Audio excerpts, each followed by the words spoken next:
Hi guys! Welcome back to our channel. And for today's video, i-review lang natin ang mga pangakong binitawan ni Andrew Tan sa kanilang 3-year investment plan. No? So isa sa mga criteria ko guys in determining a good management is when they are true and commit to their plans. Actually guys, they released this plan last December of 2021 and it's going to be in its second year this December of 2023, no? So sana nga ba sila sa plano nila ngayon? Pag-uusapan natin yan sa video na to. So before we start guys, no, gumawa kami ng mga reviews sa iba pang REITs exclusively for quarter 2 of 2023, no. So in-include namin ang mga importanteng details doon. So you guys can go and check it out. Lalo na kung may mga hawak kayong REITs dito, no? So update natin guys every quarter para malaman nyo ang mga nangyayari sa bawat REITs na ito.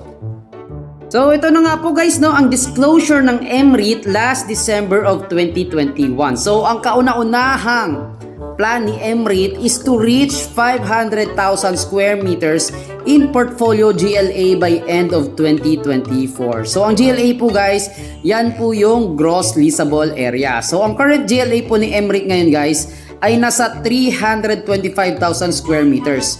And sa recent disclosure nila, they are planning to inject 7 Grade A assets located sa Taguig, Iloilo, tsaka sa Davao. So these new acquisitions will increase their GLA ng around 150,500 square meters. So ngayon guys, no, if ever ma-inject na ng MREIT ito within this year of 2023, kasi nga original plan nila is to include these new acquisitions by quarter 3 of 2023, no. So once mapasok na ng MREIT ito guys, magiging 475,500 square meters ang magiging total GLA ni MREIT this 2023. So achieving this, no, MREIT will now be around 95% near to their goal, no. So 24,500 square meters na lang ang kulang, no. At meron pa silang 1 year to achieve this goal of 500,000 square meters by the end of 2024, no. So ang kagandahan kasi dito guys sa MREIT management guys, they are very transparent and vocal sa kanilang goals, no. So katulad nito guys, no, every time they disclose na may ini-inject silang properties, they manage to compare it kung nasa na ba sila ngayon versus doon sa kanilang plano.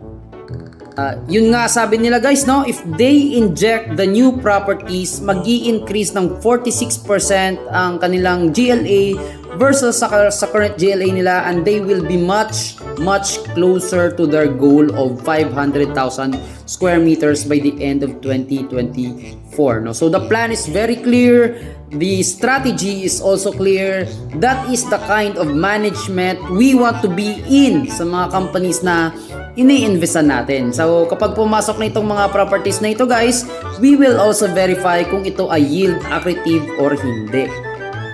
Okay guys, punta tayo sa pangalawang plano ni MREIT. So ang pangalawang plano po ni MREIT is mag-diversify MREIT's portfolio by investing in other townships and other real estate properties. So ang ibig pong sabihin ni MREIT dito ng other townships is to invest in other geographic areas katulad ng Cebu, Bacolod, and Pampanga. Actually guys, ginagawa na nila to, no, because they already acquired properties outside Metro Manila, which is sa Iloilo, and now they are planning to inject naman galing sa properties nila sa Davao. So ang hindi na lang nila nagagawa guys is yung other real estate properties. So ang ibig sabihin po dyan ni MREIT is mag-diversify si MREIT sa industrial, warehouse, or logistics. So actually guys, ito yung current tenant mix ni MREIT, no, yan.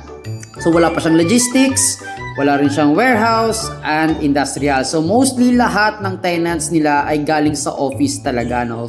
So though this is a good thing, no, this is a good thing for diversification kapag pinasok na nila itong other types of real estate assets. So kasi guys, si DDMPR nagko-consider na sila magpasok ng industrial, pero parang ihiwalay nila na magkaibang REIT, no? So hindi nila ipapasok sa DDMPR, no? So I'm looking forward naman kay MREIT because if they make this happen, magiging well-diversified portfolio na talaga si MREIT.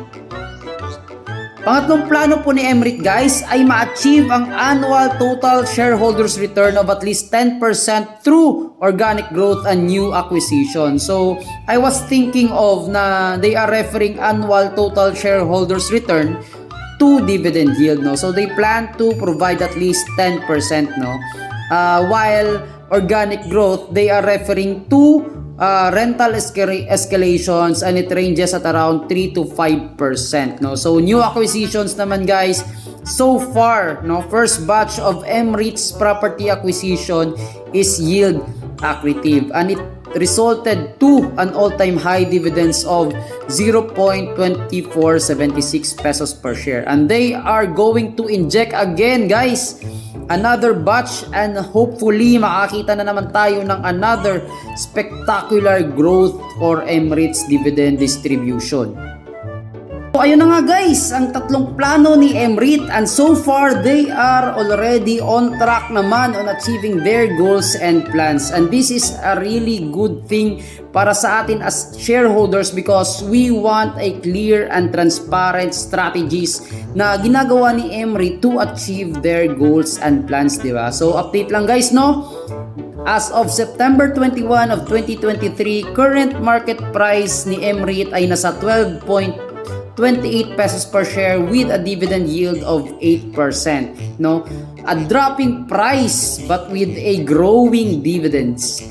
Company fundamentals remains intact, and we will expect another dividend growth once mapasok nila ang next property infusion. So para sa akin guys, no, in my own opinion, it's already a good time to accumulate kasi ang investment criteria ko dito is 7% dividend yield lang, pero currently MREIT, no, is already at 8% with fundamentals remaining intact, no? So that is all for today's video guys, no? Kung ikaw, what is your perspective kay MREIT? Share it down below the comment section. So that's all for today guys. Thank you for watching. We will be uploading more educational videos soon. So like, share, and subscribe.